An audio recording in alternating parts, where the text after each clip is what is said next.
actually going to get the most out of the Leica V-LUX Typ 114?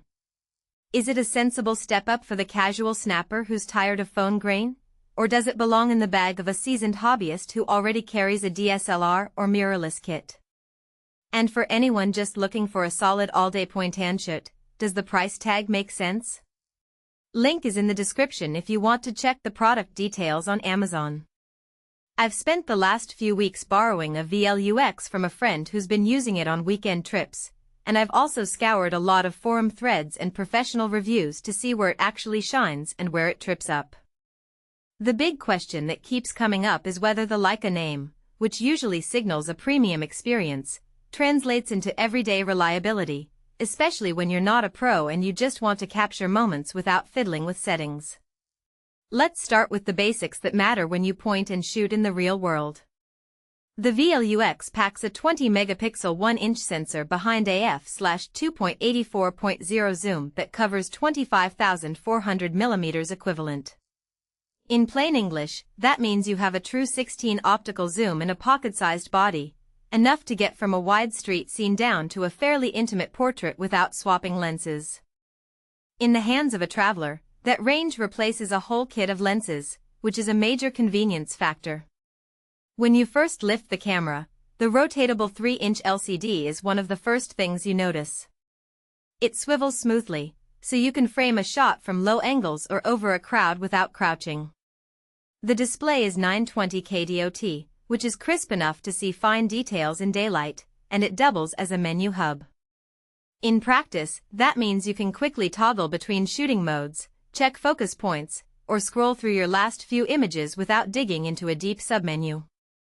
The menu itself is fairly lean. Leica tends to hide the more technical settings under a pro mode, which keeps the default experience approachable for beginners.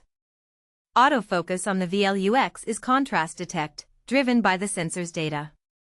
In bright conditions the focus locks within a second or two, and the camera does a decent job tracking moving subjects like kids on a playground.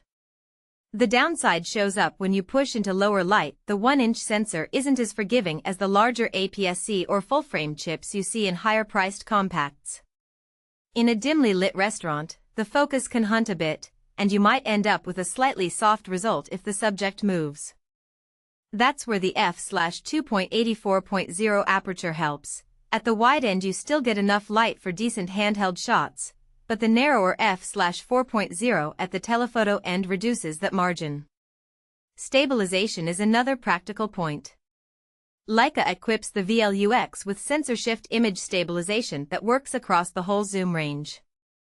In everyday shooting, say a city stroll at 30 frames per second, the stabilization feels smooth, and you can usually get away with slower shutter speeds without noticeable blur.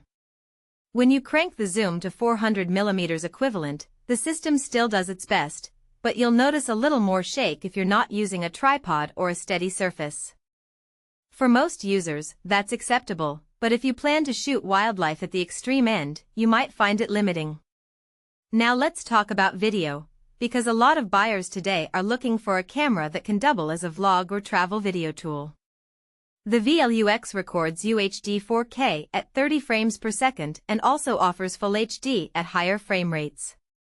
The built-in electronic shutter lets you capture up to 50 frames per second in the Image Shuttle app, which streams to a smartphone for near real-time review. In practice, the 4K footage looks clean, with good color rendition that leans toward Leica's signature look, a subtle punch that doesn't feel overprocessed. Low-light video, however, inherits the same sensor constraints we mentioned for stills. You'll see more noise at higher ISO settings, so you'll either need to add light or accept a grainier aesthetic. Battery confidence is often an overlooked factor for compact cameras, and here the V-LUX is average. A full charge gets you roughly 300 shots, which translates to a half-day of casual shooting. If you're planning a full day of shooting with a lot of video, you'll want to carry a spare or a portable charger. That's a trade-off many users accept for the compact form factor, but it's worth noting if you're a creator who relies on long, uninterrupted sessions. One area where the V-LUX differentiates itself is the ecosystem. Leica's lens line is famously limited compared to brands like Sony or Canon, but the V-LUX's built-in 16 zoom covers most everyday focal lengths.